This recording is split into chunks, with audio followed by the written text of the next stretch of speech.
대입 시청자 세아제강 주주 여러분들 반갑습니다. 세아제강 관련해서 여러분들이 알고 계시면 좋을 사항들 전달해 드리는 멘토 이진욱입니다. 자, 오늘 여러분들과 얘기 나눠볼 주제는 역시나 이 석유 관련된 얘기를 또 해봐야겠죠. 어제 제가 이 포항 이슈 관련돼서 여러분들에게 전달을 드렸고, 오늘은 옛날부터 이 포항 지역에서 석유가 나오던 지역이다라는 것을 좀 알려드리기 위해서, 즉 여기에 석유가 맺혀 있을 가능성이 높다, 요거를 어느 정도 좀 반증할 수 있는 부분들을 하나 좀 살펴보도록 하겠고, 그 다음에 이번 석유 매장량이 보고서 과연 믿을 수 있는 것인가, 어떤 회사가 작성한 것인가, 이런 부분도 좀 하나하나 좀 살펴보면서 여러분들과 얘기 나눠보는 시간들 가져보도록 하겠습니다. 자, 우리 또 처음 보시는 분들도 있기 때문에, 우리 세아제강 같은 경우에는 우리 또 강간 관련된 회사죠. 이 국내 강간업체 1위라고 볼 수 있겠고, 거기에 용도를 보게 되면 이러한 유정용 관련돼서 배관용 관련된 또 강간의 또 제품을 만들어서 판매를 하고 있습니다. 그렇기 때문에 결국에는 이제 만약에 정말 석유라던가 그 다음에 이 가스가 있다라는 것이 시추를 하고 나서 발견을 하게 되면, 요거에 만약에 사업성이 있다라고 판단이 돼서 캐내기 시작하면, 사실 여기에 들어가는 이제 강간 회사들이 저는 주목을 받을 수 있을 거라고 생각이 듭니다. 결국에는 도시까지 옮기려면 이 강간이 있어야지 이 파이프를 타고 옮겨서 가는 거거든요. 그래서 지금은 이 강간 회사들이 지금 뭐 몇 개는 올라가고 몇 개는 못 올라가고 이런 상태를 보여주고 있습니다.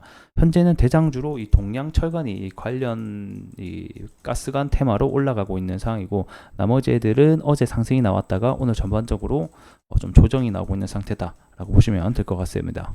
자, 그래서 세아제강을 보게 되면 어제 해당 이슈로 인해서 주가가 한 10%까지 정말 오랜만에 큰 상승이 나오게 됐고, 오늘 아침에 또 갭을 뜨긴 했었어요. 아무래도 유정용 강간이 좀 부각이 시장이 되면서 좀 여기서 좀 흐름을 받고 바로 탁 가져왔어야 됐는데, 여기서 아쉽게도 좀 밀리는 흐름들이 나오게 되면서 이제 좀 조정을 받고 있는 상태고, 방금 말씀드렸다시피 이 동양철간이 이 가스관 관련돼서 지금 어제 상, 오늘 점상까지 갔거든요.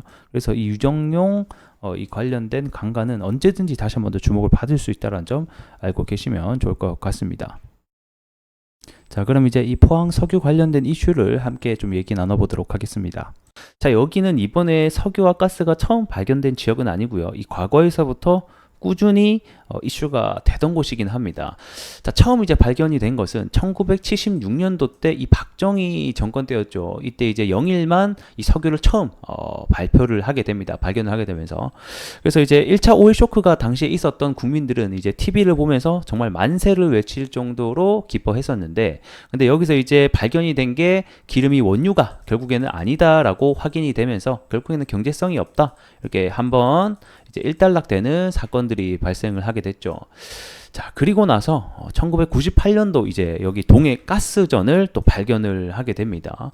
이때 이제 탐사 시추에 성공을 하게 된 이제 한국 최초의 가스전이다라고 보시면 될 것 같고, 양은 500만 톤 정도, 사실 뭐 크진 않습니다. 굉장히 작은 양이었는데, 어쨌든 간에 요거를 이제 시추에 성공을 해서 2004년부터 해서, 자, 11월부터 해서 1,000톤씩 생산을 하게 됩니다. 그래서 요게 2021년도까지 실제로 가스를 생산을 하긴 했었어요. 근데 현재는 이제 생산시설 철거를 진행 중에 있고요.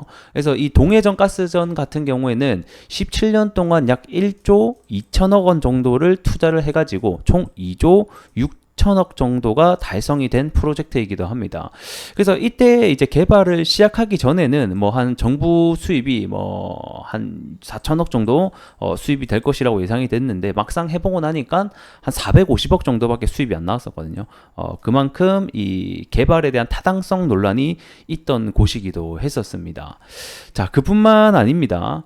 이 포항 같은 경우에는 1970년도 때도 그렇고 2017년도 3월 달에 이 포항 공원 조성지에서 이 지하수 개발을 위해서 땅을 파다가 이 천연가스가 나와서 또 굴착기에 불을 붙은 사건이 한 차례 발생을 했었죠. 그래서 지금 이제 가보게 되면 이 불의 정원이라는 공원이 있습니다. 그래서 여기 보면 눈이 와도 여기에 이제 불이 계속 타고 있는 것을 확인해 볼 수가 있죠.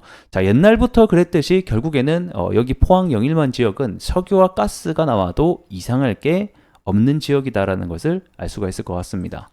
그래서 이번에 발견된 게 여기 8강구와 여기 요쪽이라고 봐야 되겠죠. 기존에 발견된 거는 동해 가스전이고, 그래서 이 동해 가스전 대비해서 이번에 발견된 양이 한 300배 정도가 많다. 그래서 사업 가치가 있을 수 있다라고 이야기가 들끓고 있는 것입니다. 그래서 여기 보게 되면 유망구조 도출 지역이라고 나오게 되죠. 그래서 유망구조라는 것 자체가 그냥 말 그대로 예상 지역이라는 겁니다. 예상.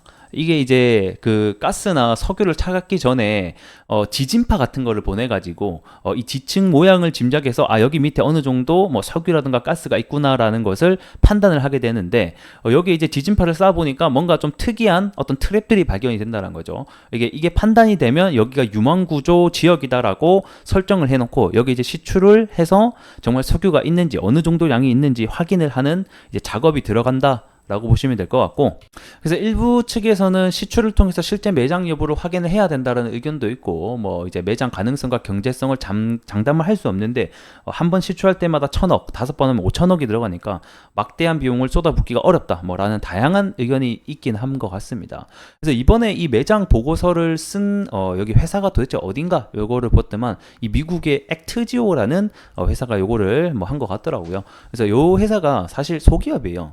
종업원이 한 10명 정도밖에 안 되는 작은 회사라고 지금 보여지고 있는데, 근데 중요한 것은 여기에 있는 이 CEO가 이 미국 세대 최대 기업 중에 하나죠. 이 석유, 이 엑슨모빌의 당시 엄청나게 그 매장량을 하나 발견을 했었던 이 남미 광구의 이 시추 탐사를 주도했던 인물 중에 하나이기도 하고, 다른 광구 역시 발견을 했던 인물이어서 그래서 어느 정도 신뢰도는 있지 않을까, 저는 또 이런 생각을 하게 됩니다. 그래서 뭐 결국에는 이 프로젝트명 대왕고래라고 해서 오는 11월 뭐 12월부터 시추 탐사가 나설 것으로 예상이 되고 있죠. 그래서 그만큼 시장에서는 신선한 재료라고 또 판단을 하고 있고, 만약에 정말 발견이 된다라고 하면 이게 이제 또 우리나라가 뭐 한 차례 이 가스를 캐는 적은 있지만 또 산유국으로 될 수 있는 중요한 기로에 놓여 있다 보니까 굉장히 또 시장에서는 뜨겁게 반응을 하고 있는 것 같습니다. 그래서 여기서 우리가 생각을 해봐야 될 것은 올해 말까지 일단은 이러한 일정들이 있으니까 그 전까지 계속해서 이와 관련된 뉴스가 나올 때마다, 이슈가 나올 때마다 이 관련주들이 재료가 일정으로 크게 움직일 수 있다는 점도 알고 계시면 될 것 같고요. 올해 말쯤 되면 뭐 이와 관련된 어느 정도 매장량이 있는지 나오지 않을까요? 그래서 이 정도 일정이 있다라고 보시면 될 것 같습니다.